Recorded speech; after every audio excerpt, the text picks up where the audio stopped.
میرا یہ سوال یہ ہے کہ کون کون لوگ اس کے اندر ملوث ہو سکتے ہیں. مجھے پتا ہے کون ہے وہ.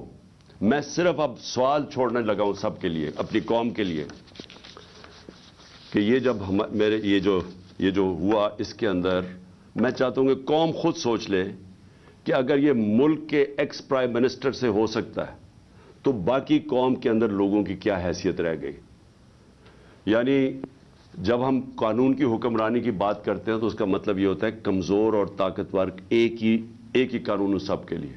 تو یہاں تو اب واضح ہو جانا چاہیے کہ اگر ایکس پرائم منسٹر اور سب سے بڑی پارٹی کے سربراہ اگر اس سے زیادہ طاقتور لوگ ہیں تو وہ بھی نہیں انصاف لے سکتا. جو زیادہ طاقتور ہے ان کا رول چلتا ہے, جنگل کا قانون ہے پاکستان میں. تو میرے آپ سوال ہیں, میں سب سے پہلے پھر شروع کرتا ہوں. ویڈیو کس نے بنائی جس میں یہ بتایا, چن چن کے چیزیں جمع کر کے بتایا گیا جی عمران خان نے توہین مذہب کر دی. وہ کون تھے؟ وہ کون سا ادارہ تھا؟ مجھے پتا ہے وہ کون سا ہے, لیکن میں آپ سب کے سامنے چھوڑ رہا ہوں. اور میں امید کرتا ہوں کہ جب یہ جے آئی ٹی ان لوگوں کو بلا کے سوال پوچھے گی تو ہم سب کو بتا سکیں گے وہ کون ہے. دوسرا کہ جو میں پہلے کیوں نہیں ایف آئی آر میں کروا سکا؟ وہ کون پاور تھی جس نے روکا ایف آئی آر کو؟ مجھے پتا ہے وہ کون تھی, لیکن یہ میں سوال چھوڑتا ہوں. ڈی پی او گجرات کے اوپر میرے دو سوال ہیں. کس نے اسے کہا تھا کہ یہ ویڈیو بھیجے ان صحافیوں کی طرف؟ کس نے کہا تھا کہ پہلے ہمارے مخالف صحافیوں کے پاس ویڈیو کیسے پہلے پہنچ گئی؟ کس نے بھجوائی تھی؟ کس نے ان کو حکم کیا تھا؟ مجھے پتا ہے وہ کون تھا. اور پھر سی ٹی ڈی,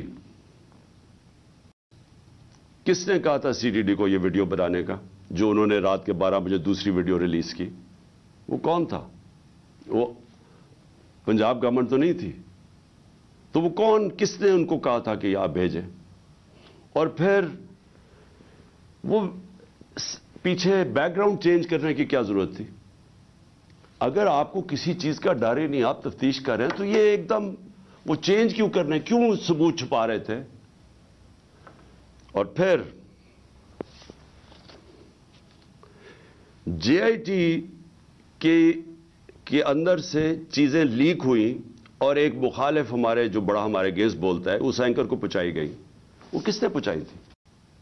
کون تھا ہمارے جے آئی ٹی کے اندر کہ جے آئی ٹی کے اندر سے, اور یہ ایک جرم ہے کہ کوئی جے آئی ٹی کے اندر سے انفارمیشن لیک نہیں کر سکتا جب تک وہ عدالت میں نہ جائے. میں جو آپ کے سامنے چیزیں لے کے آ رہا ہوں یہ ساری عدالت میں جا چکی ہیں. اس عدالت کے اندر ایک پولی گراف ٹیسٹ کیا ہے. پولی گراف ٹیسٹ وہ ہوتا ہے جب آپ ایک انسٹرومنٹ ہوتا ہے, وہ جب لگا کے آپ کے دل کے اوپر لگایا ہوتا ہے, تو وہ جب آپ سے سوال پوچھتے ہیں تو اس میں پتہ چلتا ہے کہ آپ سچ بول رہے ہیں جھوٹ بول رہے ہیں. تو اس نوید کے اوپر جب انہوں نے وہ ٹیسٹ کیا تو پولی گراف ٹیسٹ کے اندر دو چیزیں واضح سامنے آ گئیں. ایک, جب نوید سے پوچھا گیا کہ آپ کے ساتھ کن کن لوگوں نے, صرف ایک آدمی کے علاوہ کسی نے آپ کو کانٹیکٹ کیا تھا؟ اس نے کہا نہیں کیا تھا. جھوٹ نکلا.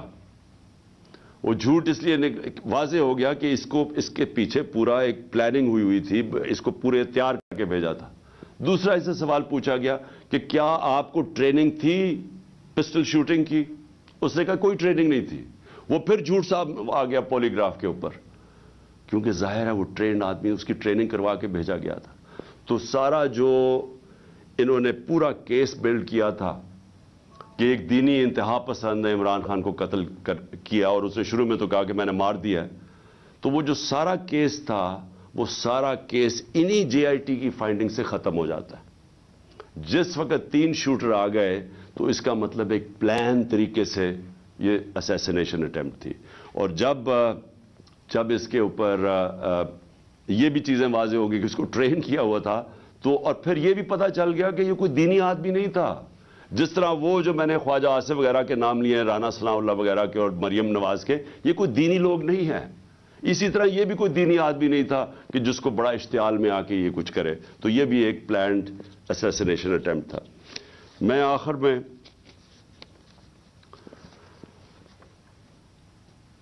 میں سوال پوچھنا چاہتا ہوں ان لوگوں کو جو اس ملک میں طاقت رکھتے ہیں. میں ان لوگوں سے آج سوال پوچھنا چاہتا ہوں جو مجھے پتہ ہے اس کے پیچھے تھے. مجھے یہ پتہ ہے کہ نون لیگ یہ اوپر سربراہ ان کے پیچھے تھے، مجھے اس کا واضح ہے. مجھے یہ پتہ ہے کہ رانا ثناء اللہ جس کے لیے قتل کرنا کوئی بڑی چیز نہیں، وہ پیچھے تھا. مجھے پتہ ہے کہ شہباز شریف جس نے ایکسٹرا جوڈیشل کلنگ میں اس کے اوپر رپورٹ ہے 97 سے 99 تک کہ اس نے کتنے لوگ پولیس مقابل میں قتل کروائے تھے. عابد باکسر کی سٹیٹمنٹ ہے کہ کیسے شہباز شریف ان سے لوگوں کو قتل کرواتا تھا. ماڈل ٹاؤن کے اندر ان دونوں نے دن دہاڑے نہتے لوگوں کے اوپر گولی چلائی، جس میں 12 لوگ اس میں قتل ہوئے اور اس کے علاوہ کوئی 50-60 لوگوں کو گولیاں لگی، اور وہ ٹی وی کے اوپر سب آ رہا تھا. یہ وہ لوگ ہیں، ان کا تو مجھے پتہ ہے. لیکن مجھے جو ایک طرح افسوس بھی ہے اور ایک طرح اپنے ملک کی فکر بھی ہے کہ وہ لوگ جن کو ہم سمجھتے ہیں کہ اس ملک کی انہوں نے حفاظت کرنی ہے، جو اس ملک کے محافظ ہیں، وہ اس پلاٹ میں کیسے شامل ہو گئے؟ کیونکہ ان کے بغیر یہ ہونا نہیں تھا. جو سارا کور اپ ہوا ہے وہ کبھی بھی یہ جو دو کرمنلز ہیں یہ نہیں کر سکتے تھے، شہباز شریف اور رانا ثناء اللہ. یہ اس سے زیادہ طاقتور لوگ کر سکتے تھے، صرف وہ یہ کور اپ میں شامل تھے. سارا جو طریقے سے اس نے کہا جی میں اکیلا ہوں، اسے منہ سے بلوایا گیا، ایویڈنس پولیس کے اوپر پریشر ڈالا گیا، ایف آئی آر نہیں، یہ دونوں نہیں کروا سکتے تھے. ان کے پیچھے ہمارے وہ لوگ ہیں جن کو ہم سمجھتے ہیں کہ ہمارے ملک کی حفاظت کریں گے. میں یہ سوال پوچھتا ہوں کہ کیا میں وہ آدمی ہوں اس کو آپ کہہ سکتے ہیں کہ یہ کوئی بیرونی سازش کا حصہ ہے؟ کیا آپ کہہ سکتے ہیں کہ اس نے اپنے ملک کا کبھی پیسہ ملک سے باہر رکھا ہوا ہے اور باہر بڑے بڑے اکاؤنٹس ہیں اور بینک اکاؤنٹ، جس طرح یہ جو چور اوپر مسلط کیے ہیں ان سب کے باہر پیسہ پڑا ہے، اربوں ڈالر پڑا ہے، اور ابھی بھی چوری کر کے پیسہ باہر لے کے جا رہے ہیں. جس نے باہر کمائی کر کے سب کچھ، آج اس کا جینا مرنا پاکستان ہے. میرا سوال یہ ہے کہ اس کو اگر قتل کروانے کی سازش میں آپ ملوث ہیں تو کیا آپ کو فکر ہے اپنی قوم کی؟ اگر ملک کی سب سے بڑی پارٹی کے سربراہ کو آپ قتل کروا دیتے ہیں، جو واحد فیڈرل پارٹی ہے آج پاکستان میں، قوموں کو پولیٹیکل پارٹیز اکٹھا رکھتی ہیں، اگر قوموں کو صرف فوج کے ذریعے اکٹھا رکھتے تو ایسٹ پاکستان علیحدہ نہ ہوتا. ایسٹ پاکستان کی جو پاکستان کی سب سے بڑی پارٹی تھی، اس کے خلاف جب اپنے ملک کی اسٹیبلشمنٹ چلی جاتی ہے اور وہ ملک ٹوٹ جاتے ہیں. اگر آپ وہ پارٹی کے سربراہ کو ختم کرنا چاہتے ہیں جو واحد اس وقت ملک کا ایک ملک کی فیڈریشن کی اس وقت ایک ہی آدمی ہے جس کی ساری جگہ ووٹ بینک بھی ہے، جو اکٹھا بھی رکھ سکتا ہے، تو یہ کس کے لیے کیا جا رہا ہے؟ کیا یہ پاکستان کی بہتری کے لیے کیا گیا؟ مجھے پتہ ہے کون تھے، اور مجھے افسوس سے کہنا پڑتا ہے مجھے بڑے افسوس سے کہنا پڑتا ہے کہ جب مجھے گولیاں لگی اور جب میں تب سے 3 مہینے یہ میری ٹانگ کو ٹھیک ہونے میں 3 مہینے لگیں گے، کیونکہ جب آپ کی نچلی ٹانگ ٹوٹتی ہے وہ 3 مہینے لگتے ہیں اس کو ہیل ہونے میں. تو میں 2 کمروں میں بند ہوں. میں بار بار اپنے سے سوال کرتا ہوں کہ یہ کیسا مائنڈ سیٹ ہے، وہ کون سا ذہن ہے، اور وہ مجھے پتہ ہے کون سا ذہن ہے کہ جو یہ سوچ سکتا ہے کہ اپنے ملک کو نقصان پہنچا سکتا ہے، کیونکہ یہ ملک کو نقصان ہوگا. آپ اگر ملک کی پولیٹیکل پارٹیز کو کمزور کرتے ہیں اور فیڈرل پارٹی کو، تو اس سے بڑا ملک کا نقصان کیا ہو سکتا ہے؟ یعنی یہ آپ کے دشمن کر سکتے ہیں. یہ دشمنوں کا پلان تو ہو سکتا ہے کہ ملک کو کمزور کرو اور ان کی پولیٹیکل پارٹیز کو کمزور کرو، فیڈریشن کو کمزور کرو، لیکن وہ لوگ جنہوں نے ملک کی حفاظت کرنی ہے وہ کیسے سوچ سکتے ہیں؟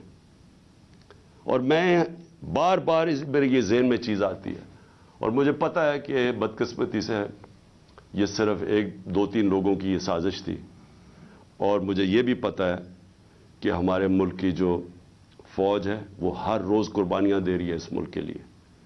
وہ وار آن ٹیرر میں وہ قربانیاں نہ دیتے آج ہماری حفاظت، یعنی ہم اس ملک میں کمفرٹیبل نہ ہوتے، ہمیں اعتماد نہ ہوتا کہ ایک ایسی ہمارے پاس سیکیورٹی فورس ہے جو اس ملک میں ہمیں سیکیورٹی دیتی ہے.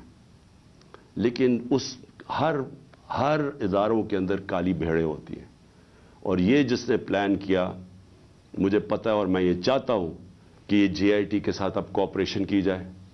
یہ لوگ جو ایک جان کی آبسٹرکٹ کر رہے ہیں جسٹس، ان لوگوں کو ان کے اوپر ایکشن لیا جائے. اور میں آخر میں اپنے سپریم کورٹ کے چیف جسٹس سے کہنا چاہتا ہوں کہ میں نے شروع میں ہی کہا تھا کہ مجھے صرف انصاف کی ایک جگہ سے توقع ہے.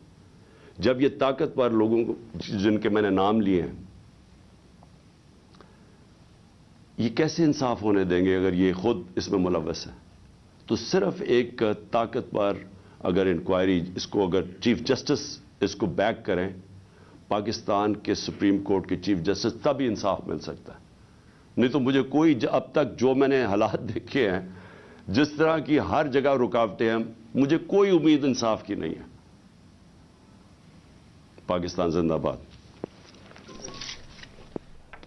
پاکستان تحریک انصاف کے chairman Imran Khan press conference کر رہے تھے، اور اپنے اوپر جو حملہ ہے اس سے متعلق وہ جو کیس جس طریقے سے آگے بڑھ رہا ہے اس میں شکوک و شبہات کا اظہار کر رہے تھے. اس کے ساتھ ساتھ وفاقی حکومت کو بھی وہ تنقید کا نشانہ بنا رہے تھے. P T I chairman Imran Khan جس طریقے سے ان کی حکومت گئی اس سے متعلق اپنا موقف بھی پیش کر رہے تھے.